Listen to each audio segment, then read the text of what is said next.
I don't know about you, but I'm fascinated by the P. Diddy case. It's the first week of the trial. Cassidy has been on the stage and on my tickety talk. People are raging about why would you stay when the levels of insult are so high. And what people don't truly understand is how coercive control truly works and how it decimates an individual's capacity to think for themselves. And as you listen, I hear her speaking about how it felt disgusting. Yet what happens is individuals are groomed. Let's be frank, it's not on the first date that they ask for the freak-offs. It takes time. And I've been in this position where you want to please your partner. What happens is the goalpost keeps on moving. You know, for some people, they're swingers. So it kind of is presented in a way that sounds acceptable. Remember, by day 2, this sort of stuff ain't happening. This is a psychological process that takes place over time and is deliberate and is all about taking away somebody's autonomy, the capacity to think for oneself. And as a young teenage woman, when she met this individual who managed to secure a 10-album deal, what happened is she became vulnerable and she unintentionally gave away her power under the assumption that she would be safe. That can happen to any of us. When we love, we are vulnerable. I tell my clients this all the time. When we love, we are vulnerable.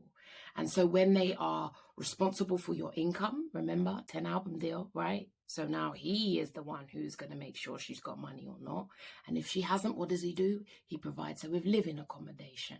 2 of them, as I understand. So what happens is, increasingly, he's got more power and control over all aspects of her life. So as people are baffled, some individuals are baffled, like, why would you stay?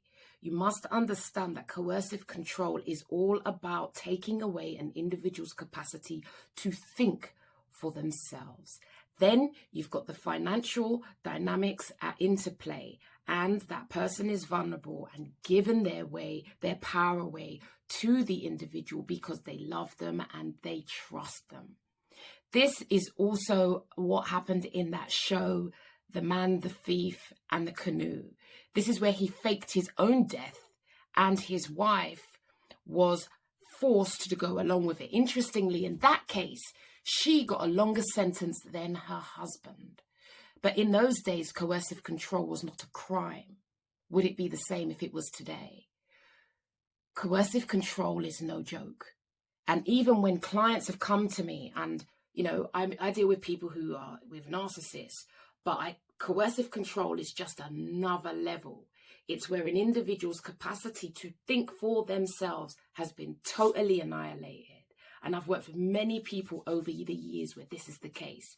These are the types of clients who can't have me email them. They can't pay online. There cannot be any trace. People have put, what's it called, find my phone on their phone. Like, phones have to be off. That's how serious this is. And I've seen it time and time again. And the fact that these women have reached out to me is in itself a risk. And we have to manage that very delicately, very lightly. So for anyone, my hope is that this raises awareness. I know there'll be women out there watching this thinking, this is me. This is me. And my hope is you understand that you are not alone. And people will shame you. This is why we need professional help. When you tell your friends, this is why you become isolated. Because when you tell your friends, what will they say? Like, come on, sister, go. But you see, when they get their power and their tentacles and their claws into you, remember, narcissists, psychopaths, they have a God complex. And they have a whole team of people around them who facilitate them. They are the master manipulators. They are the puppeteer. And they play all the strings. And that is what I believe we are seeing unfold. And we know he's not been convicted yet, but I doubt they're going to come for me.